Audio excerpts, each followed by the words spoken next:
Cold War. What is the Cold War? There's no cursing. The man is not being slapped at all, which is great.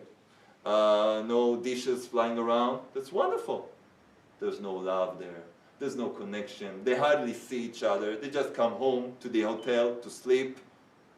The children are becoming wackos, completely out of order because they don't feel love in the house. And everything's okay. He will ask you, you have a good marriage yet? Or never fight. You never fight because she's a stranger. I don't fight with people going in the street right now because we have nothing to do with one another. So your wife is like a person from the street. You have nothing to do with her. You just sleep in the same hotel or motel or whatever. So that's not Shalom Bayit. That's the Cold War. It's a war that is cold. You don't hear bombs. And if there will be any connections, the bombs will start. Oh yeah, that will be the warm bomb. The really warm bomb war, you know? Don't lie to yourself. Don't lie to yourself. You can only lie to yourself.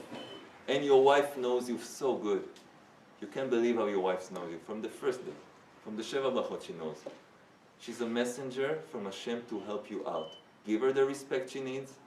And you have a problem with her, a critics, go to Hashem and ask Him to resolve this and fix it between you and Him. If you do your work, she will change automatically. You can read, I tell you, who doesn't have this book needs to read it. There's at least 2 chapters talking about that. At least 2 chapters. Let's see, the second chapter is called No Comments, no critics. Entire chapter of about, let's see, about 40 pages. No critics. Why no critics? Show that to the camera. Yeah, the book in the Garden of Peace. This is in Hebrew, but you have it in English too. An entire chapter of not criticizing. You need an entire chapter for not criticizing? Just tell you, don't criticize. No. Because we understand what is called the sechel, the intellect, the knowledge for why not criticizing. It's part of what we talked about. So you have the power to accomplish that. And when it tells you here that your wife needs to be in your eyes the first place, that means that you need to invest all your powers in Shalom Bayit. So it explains to you how to do it and why you should do it. It's partly what we talked here. But if you don't have this understanding, it's a lost case. Lost case. So let's start a new beginning now. A new page in our lives. Okay, what happened, happened. Masha, yeah. We're starting anew. We didn't know what we are getting married for. We thought it was going to be fun. Everybody gets married. It's not nice to be single or divorced. But now we know why we got married. And the ones that are going to get married know why they should get married. And they know what they will have to work on when they get married. So we start a new beginning now. We ask Hashem that He will help us to never forget. We say, Shiviti Hashem lenegdi tamid. We put Hashem's name in front of us always. Let's put the will of Hashem in front of our eyes always. Hashem's will is that we will have Shalom Bayit. And that's why you won't believe it.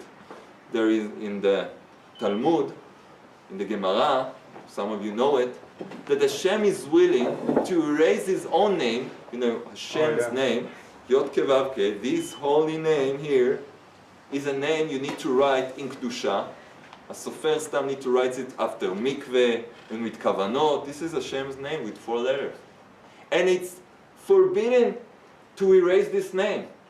I can't throw this now to the garbage. This has Kedusha, I need to put it in the Giza. They need to bury it in the ground. This is a holy name, it can't go to the garbage. It can't be burned, it can't be erased. So we need to put it in 2 plastic bags and put it under the ground. Like someone that, like burying someone, because this is a Kedusha. Usually they bury it with people. What? They bury it with people. Exactly. So this is the same. So now, I won't get into it, just so we have the final message before we conclude.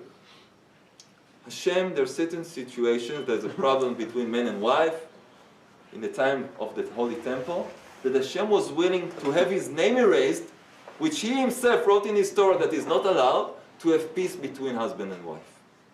Hashem is willing to have His name erased so there will be peace between husband and wife. It's a case where the husband thinks the wife cheated on him, and there's a way to write the holy name, and if you put it in the water, and the name gets erased, No, it's called sota, then you can know if something happened there or not. So the name of Hashem is getting erased, and Hashem is willing to do that so they can be peace between these two couples. To find out that there wasn't any cheating there, and that's in the time of the temple, not today. But we see that this is the most important thing for Hashem. So if you say Shiviti Hashem lenegdi tamid, so put Shiviti Shalom Bayit lenegdi tamid. That's the will of Hashem. For me to get married and respect my wife as a queen. Rabbi Breslev will talk to us soon about respecting our wife. What does it mean? How do you do it? And knowing she is a present of Hashem. She's a princess. She's the daughter of Hashem. She came to this world with all the suffering she needs to bury from us. She needs to carry from us. And later from children, having birth, carrying the child. All of that suffering for us. And we treat her like, I don't know what. So from now, we take the decision. We do tshuva, we realize we were mistaken, we were wrong, we didn't understand what is marriage, we didn't understand what we came to this world for, we thought we came to do business, or even we think we came to learn Torah, be great tzaddikim. We can't do anything without having peace in the home. Seeing a happy wife, we can't have anything in life. So don't come ask me about health problems and economic problems and this and that, because if you don't have Shalom Bayit, I will throw you back there. Until you finish fixing that, then we can talk. So may Hashem help us. Remember Yaakov Avinu, he started the way of Kedusha and there was an attack. Don't get scared. The Yetzer Hara doesn't want you to have Shalom Bayit, but you know that's your life mission. To get married and to have peace in the home and to be a complete perfected man. Now that you know it, go forward with all the powers and be the man you need to be. Bring pride to Father in heaven. Smile and make your wife happy. And may we hear good news from you always. Amen. And all the best in the world. Amen.